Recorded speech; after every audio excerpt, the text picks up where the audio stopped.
Olá, oitavo ano, tudo bem? Bom, em primeiro lugar, quero saber quem guardou meus chocolates.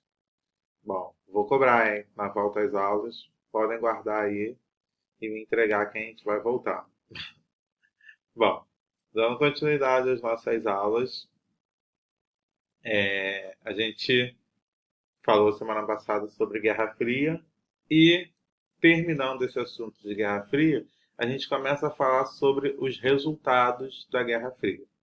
Pós-Guerra Fria, né, tem o que a gente chama de nova ordem mundial ou multipolaridade. Por que isso? Porque durante a Guerra Fria a gente tinha essa ordem, né, que era a ordem capitalista e a ordem socialista.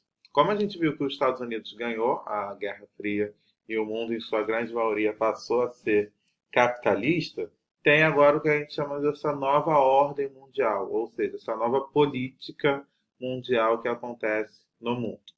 Então, a gente tem aqui, pós-Guerra Fria, uma representação que não ficou totalmente assim, tá?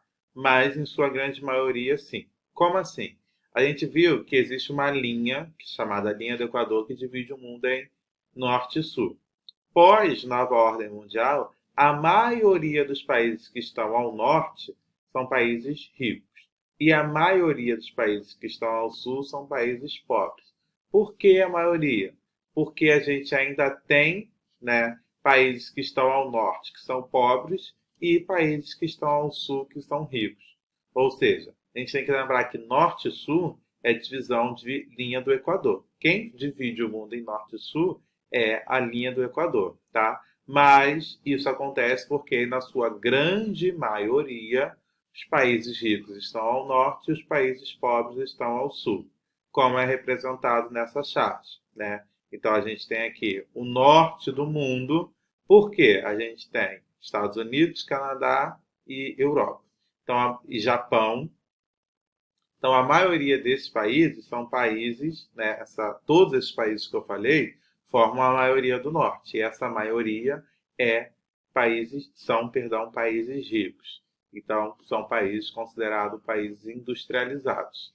E no sul, a gente tem a América do Sul, África, né, boa parte da Ásia. Então, esses países, boa parte não, né? A maior parte da Ásia está no norte, perdão. Mas a gente tem alguns países da Ásia.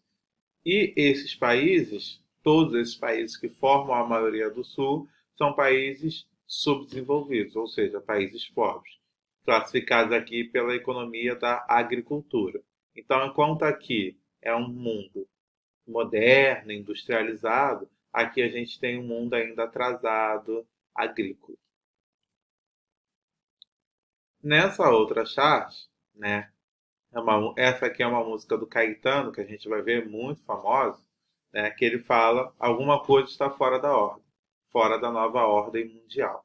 Então a gente tem a nova ordem mundial como o capitalismo venceu, né, o glamour que era pregado em cima do capitalismo nos Estados Unidos, falando do quão bom era esse capitalismo e o que ele representava e as vantagens que ele gerava, né? A gente viu que a Alemanha, por exemplo, a Alemanha capitalista, socialista, um dos grandes descontentamentos da Alemanha socialista era o glamour que a Alemanha capitalista vivia. Só que a gente tem que lembrar, como a gente viu, que a sociedade capitalista ela é marcada por uma desigualdade social muito grande. Não tem como um país socialista, perdão, capitalista, você ter toda a população rica e vivendo bem. Então, a gente tem essa parcela da população mais rica, essa parcela burguesa, que vai deter dos meios de produção, e a outra parcela proletariado, né, que é a parcela que trabalha, a parcela mais pobre da população. Isso não tem como a gente fugir. Isso é uma característica do capitalismo. Por mais que a gente compare, né, Brasil, que é um país capitalista, com França, por exemplo, que também é outro país capitalista, por mais que a população mais pobre da França viva bem melhor do que a população brasileira, quando a gente faz essa comparação, ainda assim a gente tem uma desigualdade social na França entre a população rica e a população mais pobre. É claro que essa desigualdade social não é tão grande quando a gente compara com o Brasil, mas a gente vai ter essa desigualdade sim, porque isso é fruto do sistema capitalista. E aqui, nessa charge, a gente tem uma família de classe média alta vivendo super bem, né? Uma propaganda de um condomínio, morada da família, e a população mais pobre, desfavorecida, perguntando de que planeta eles são, né? Então são realidades completamente distintas, frutos aí dessa sociedade capitalista desigual que a gente vive. Bom, situação real pós-guerra. Os Estados Unidos saíram desgastados e abalados moral e politicamente da Guerra do Vietnã. Os Estados Unidos entrou aí numa guerra e teve um gasto muito grande, economicamente falando, já que guerra demanda uma economia muito forte. Já ao longo da década de 60, o Japão e a Europa dominavam a grande parte da economia mundial. A gente tem que lembrar que nesse período que a Alemanha começa a se reerguer mais uma vez, e aí pós Segunda Guerra Mundial, mesmo depois da Alemanha ter passado aí pela Guerra Fria, por toda esse abalo econômico, a Alemanha se recupera e se torna uma grande potência mundial, economicamente falando, industrialmente falando, desculpa, industrialmente falando, que é uma das grandes potências industriais da Europa até hoje. Bom, esse fim dessa união das repúblicas socialistas soviéticas, né, que a gente viu, e por mais que esses países, que são os países do que a gente chama do leste europeu, tenha se tornado independente, né, a gente tem uma diferença economicamente falando quando a gente fala do leste europeu e do oeste europeu. O oeste europeu é composto pelos países que apoiavam os Estados Unidos no período de Guerra Fria. E o leste europeu é composto pelos países que formavam aí a União das Repúblicas Socialistas Soviéticas, que são os países da Europa que estão mais próximos da Rússia. Então a gente tem essa diferença economicamente, socialmente falando, desses países que foi fruto da Guerra Fria. É claro, mais uma vez, falando que o fato de eu falar que o leste europeu, a parte mais pobre da Europa, não significa dizer que eles têm uma realidade próxima da realidade que os países da África têm, que os países da América do Sul têm. Eles ainda são considerados países desenvolvidos.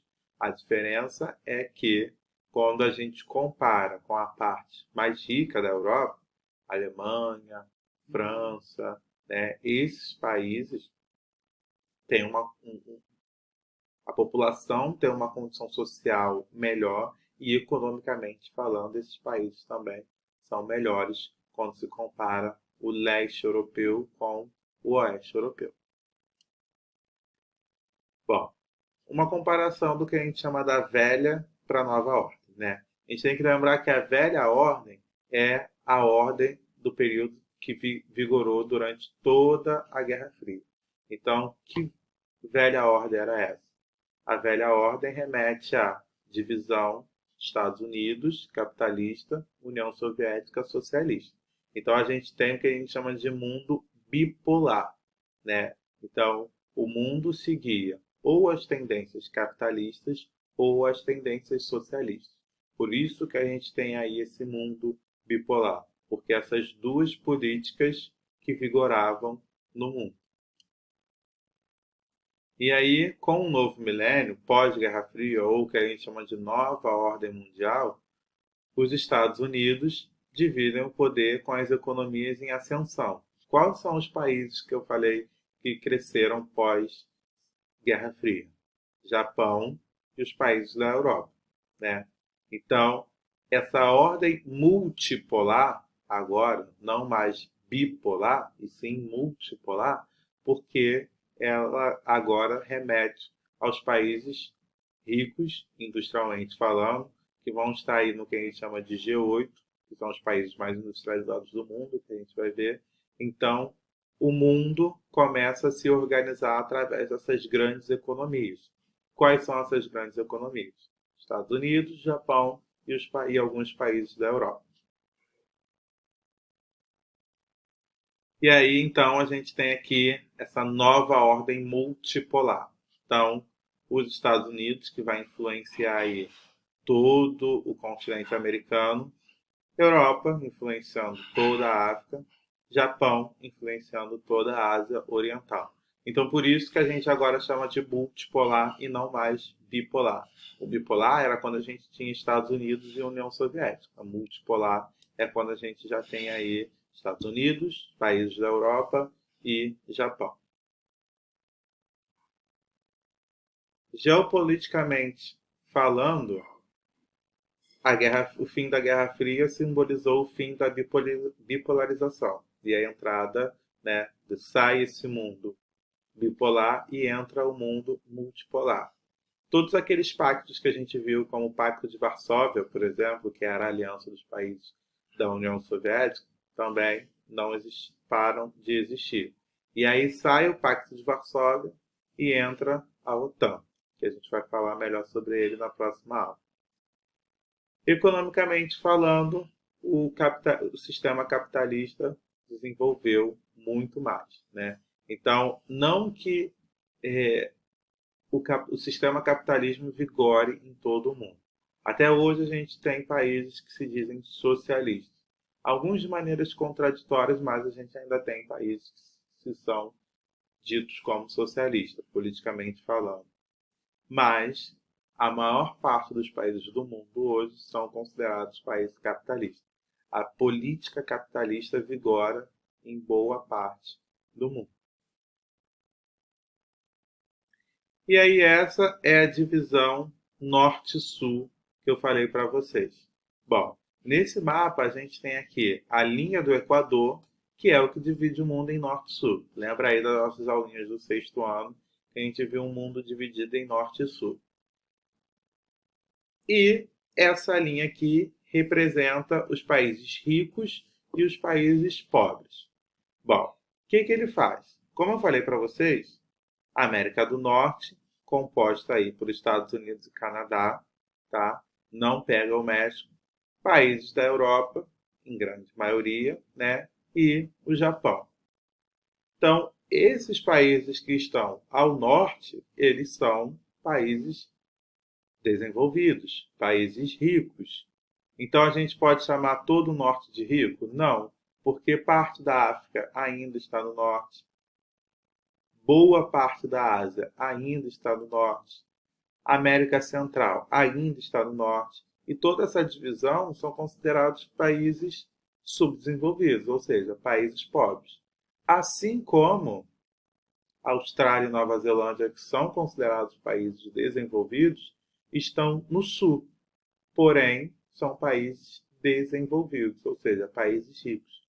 Então, utilizar a linha do Equador como país do norte, que divide o mundo em norte e sul, e falar que os países que estão ao norte são ricos e os países que estão ao sul são pobres, é uma definição errada desse conceito. O que a gente pode dizer é a maioria dos países que estão ao norte são desenvolvidos e a maioria dos países que estão ao sul são subdesenvolvidos. A maioria não significa todo, né? Então, esse mapa ele consegue fazer uma divisão clara de onde estão os países desenvolvidos e onde estão os países subdesenvolvidos. Então, mais uma vez aqui, nessa linha, a gente tem países desenvolvidos de amarelo e países subdesenvolvidos de roxo.